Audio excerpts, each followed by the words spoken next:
Make a Path presents Let's Talk. Let's Talk The Walking Dead Q&A 42. Alan Hannigan. Do you think Noah is a cancer to the group? He seems like more of a liability than Judith. Yeah, you know, he's gotta do something, man. We challenge. Time sensitive. Oh, I just got it now. We saw 2 clocks in season 9. The first grandfather clock broken down on the road in Shire Wilt. The second clock, Radio and Tyrese bleeding out here in the announcer. The clocks usually have time matching the series episodes and seasons, so the clock would have been set to 5:10, indicating we see this in a literal sense. They were 1 minute off compared to season and episode. But, to be honest with you, the clock, I hate discussing the clocks. Every time someone brings up a clock idea, it gets so frustrating because I used to look at them 9 times out of 10.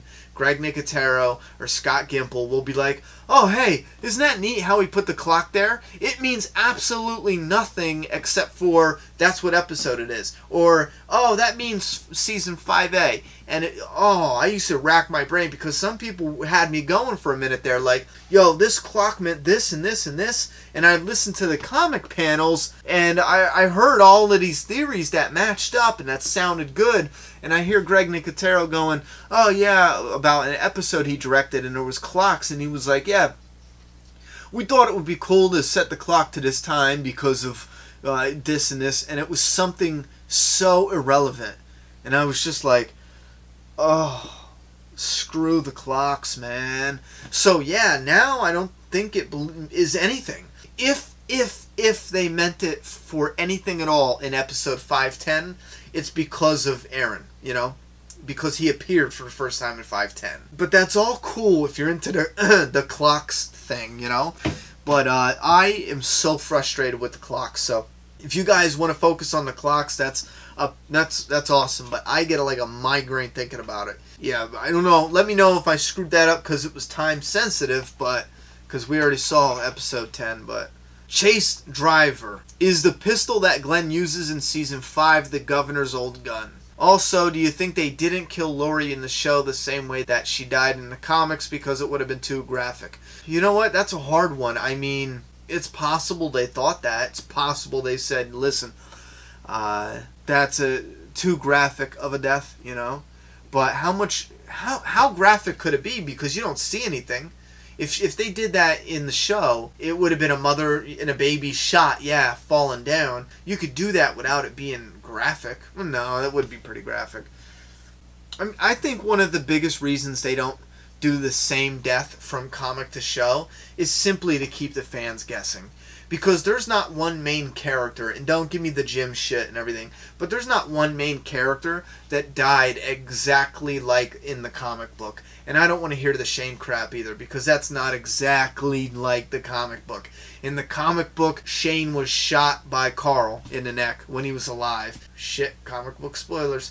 And later, Rick dug Shane up and shot him. And let me pump the brakes on that. What the hell was with all the questions I got with why the hell would they bury Tyrese and then have Rick dig him back up and put him down? I almost had like 20 people, and I had to tell them, like, listen, guys, I don't know what you thought you saw, but Rick did not dig Tyrese up and put him down.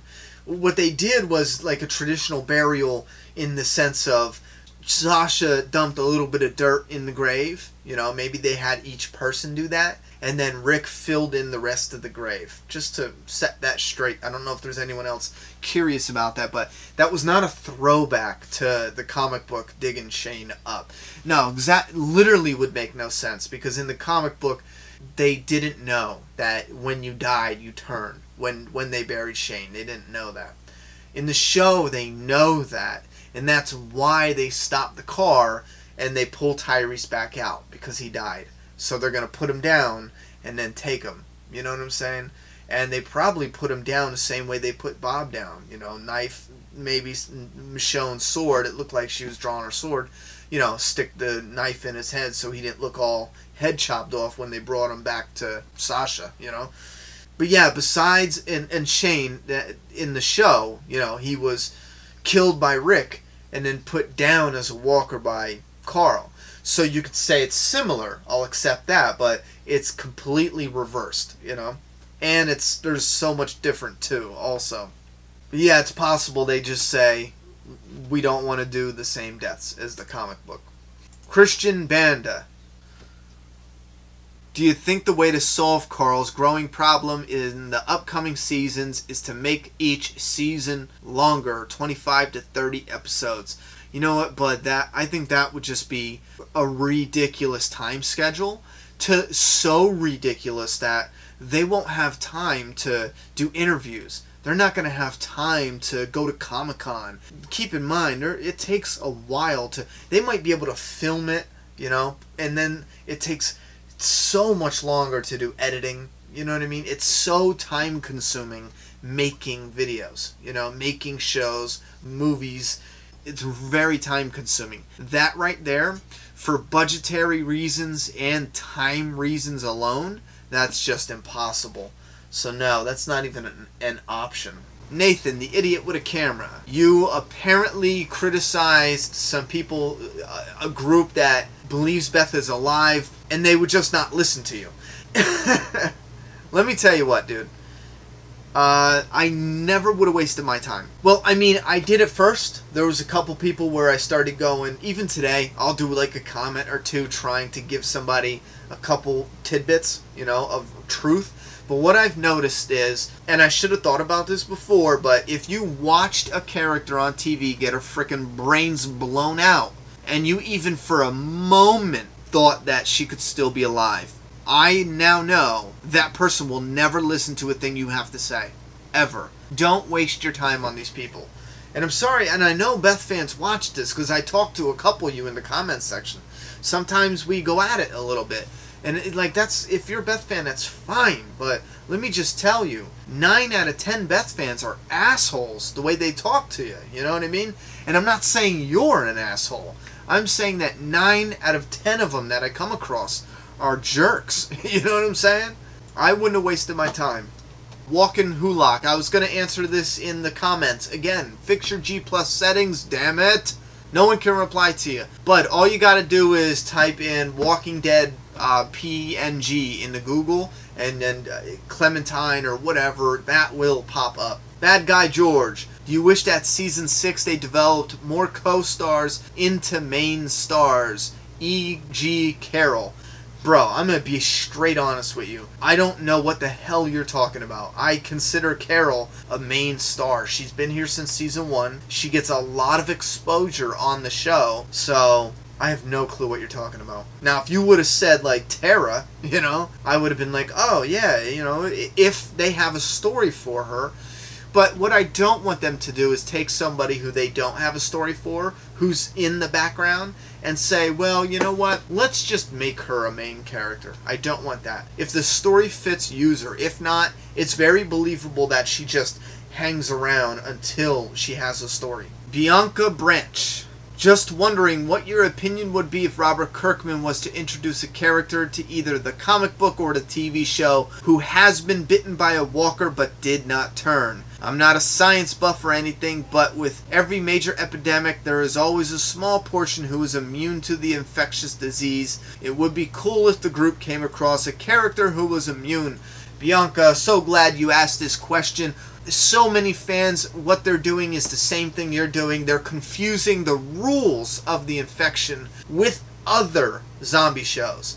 In other zombie shows, they have someone get bitten, and the bite itself, for whatever frickin' unexplained reason, is what turns you into a zombie. If you get shot or stabbed to death, a lot of zombie shows before, you didn't turn. You only turned when you got bit. In The Walking Dead, they're already infected.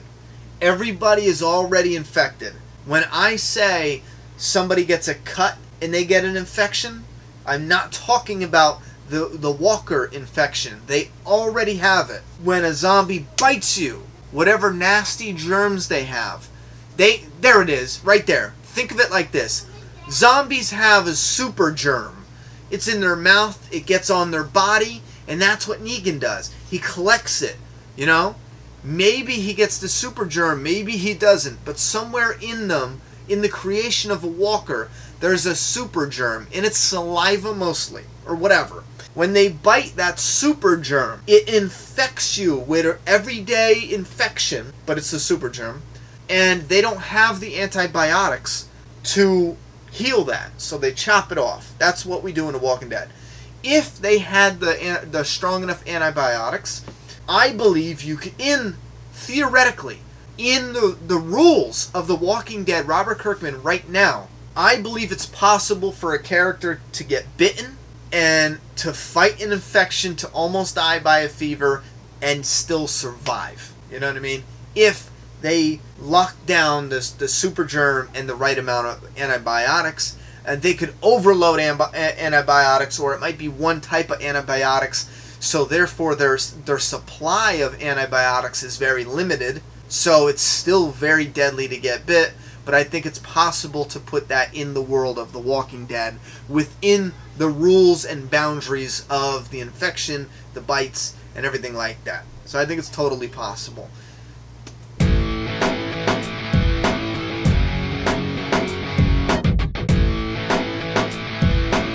Subscribe now.